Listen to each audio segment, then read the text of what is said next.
Isn't it a little bizarre that the surprise hit in the Old World of Darkness line happens to be one of the most colorful, vibrant, and positive games that you could ever find out there? Well, I guess that's what we're here to talk about today. Finally, this is Changeling the Dreaming. Life's tough When you're in PC, life's rough. when you depend on me, To give you weapons, items, armor, information for your journey, and still you still shit and try to hurt me. Life's tough when you're in PC, life's rough. when you Man, have I been looking forward to this one. I may or may not be a fan. I mean, my name is in the damn book.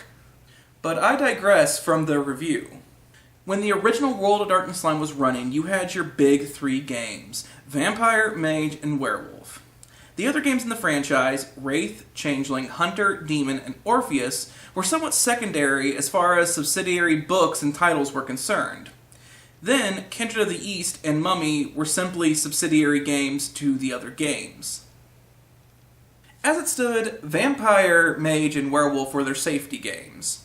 For World of Darkness, those were the games that were going to sell, those were the games that had very strong fan bases behind them. The other ones, though, were ones that sort of took risks. Calculated risks, but risks nonetheless. If you look back at Wraith, Changeling, Hunter, Orpheus, Demon, and so forth, you could see that each of them definitely took a bit more calculated risks with what was liked in the World of Darkness mythos, and how they could also expand upon it, but also seeing what else they could play with. We already talked about some of the successes and shortcomings of these games, or at least alluded to them, and we will definitely get to all of them, so I'm going to try to avoid spoilers. But of all these risks, none stretched farther and gained more than Changeling the Dreaming. I don't think I can stress enough just how different Changeling the Dreaming is from every other game in the World of Darkness line, both old and new.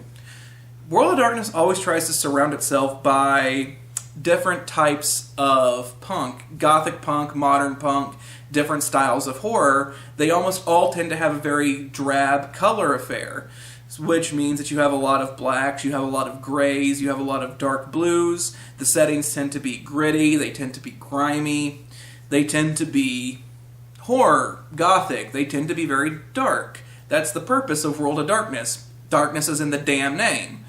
But when it comes to Changeling, it's the exact opposite. It's very bright, it's very vibrant, and the entire story is really about how this gray banality is trying to come in and wipe away this bright colorfulness. Yes, there are exceptions. Redcaps exist, the Unseelie Court exists, and Slughas basically all look like the more goth version of Morticia Addams.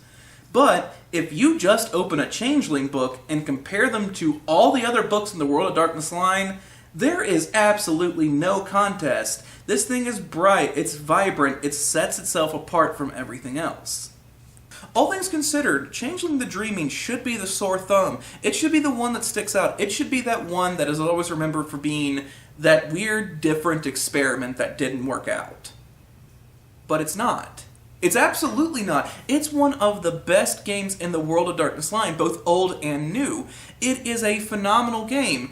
It is still, even being this colorful, bright, vibrant game, is still very much World of Darkness. It still fits the motifs. It still fits the story, the everything about it. It's that game that nobody really wanted until they had it, and then they didn't know how they could ever go back once they had it. It wasn't even just like having your cake and eating it too. It was like having 10 cakes and dying happy of a food coma. Comparatively speaking, the only other game in the World of Darkness line that could come close to this as being positive is Mage and Mummy. And Mummy didn't exactly work out. While Mage can be somewhat chipper, there are still some perpetual fightings between the traditions and the Technocratic Union. The main vampire game is vampires desperately clutching to the last vestiges of humanity as they slowly slip into the beast.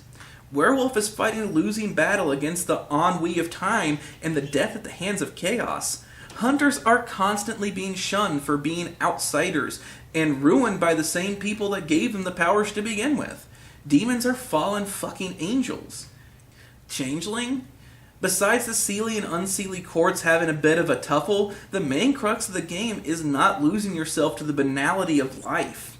somehow balancing between the beauty and tranquility of the world of the Fae while trying to live a life on the outside in the gray darkness of our world. Yeah, there is a dark story to be told about being cast out of Arcadia and living in the real world. But for the most part, the game is about not giving in to the dullness of life and maintaining that spark of fantasy and wonder. It's like if Peter Pan somehow got spliced into an episode of The Office. And yet, it strangely works. It works in this way that you really can't quite comprehend, but it's there. Even in the other books, whenever they start to bring up how those kinds of creatures interact with changelings, they're like, we don't really know, because weirdly it still kind of sticks out that way. But at the same time, they still fit the mythos, they still fit in this gigantic world. It's just a more bright version of it. Unlike Mummy, that did a poor job of putting on the white hat, Changeling is the perfect game to put on the white hat and be a hero. Well, if you want to. The Seelie Court are the keepers of Fae traditions and believe themselves as peacekeepers, protectors of the weak, and chivalrous to a fault. The Unseelie Court is a little more uncouth and do not adhere to the traditions. While not exactly the polar opposite, they tend to be less chivalrous and more prone to impulsive action. The only pissy group out of this whole thing is the Shadow Court, spawned from the Unseelie Court, which is more of a nefarious in their actions. Truly, this is the game where you get to be the fantasy hero, you get to be the champion, you get to be the hero. If you want to. If you don't want to, you can just screw around being a silly fairy in this world. It's great. It's great being a changeling. But why is it that this game is so popular? All things considered, it is a strong antithesis to the others in the line. It should stick out, but it doesn't. It's beloved. Why is that?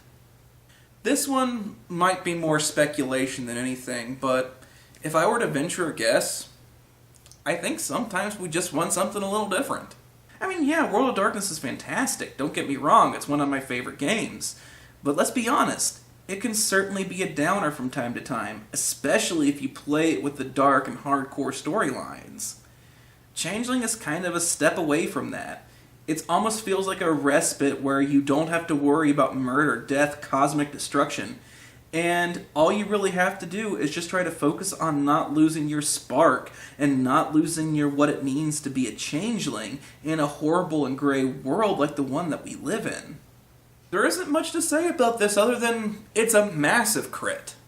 This is one of my favorite games and, in my opinion, is the top 5 of the best games in the World of Darkness, new and old. Changeling the Dreaming is World of Darkness at its very best. Once again, it shows off that in the vast universe, there's still a little bit of something for everyone in World of Darkness. Even if you don't like the dark and dreariness of the other games, you still have the bright, vibrant gloriousness that is Changeling the Dreaming. With that said, Changeling the Dreaming is in the books. It is a fantastic game. I encourage everyone to go out and play it. But beyond that, please like and subscribe for more, and come back next week for another Crit or Miss from me. I hope you have a good one. Life's tough.